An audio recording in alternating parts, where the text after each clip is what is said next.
बार्शी तालुक्यातील पानगाव प्राथमिक आरोग्य केंद्र पुन्हा एकदा वादाच्या केंद्रस्थानी आलंय। अपघातग्रस्त तरुण उपचारासाठी आणला असताना सरकारी रुग्णालयाला कुलूप असल्याचा धक्कादायक प्रकार उघडकीस आल्यानंतर अवघ्या 24 तासात आणखीन एक गंभीर आरोप समोर आलाय।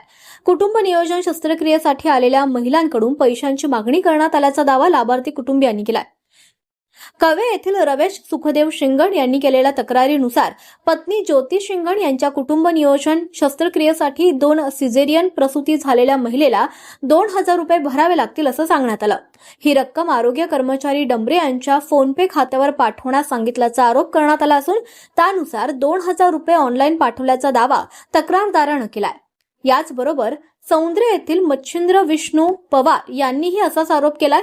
पत्नी दीदी पवार यांच्या शस्त्रक्रियेसाठी 2000 रुपयांची मागणी करण्यात आल्याचं त्यांनी म्हटलं।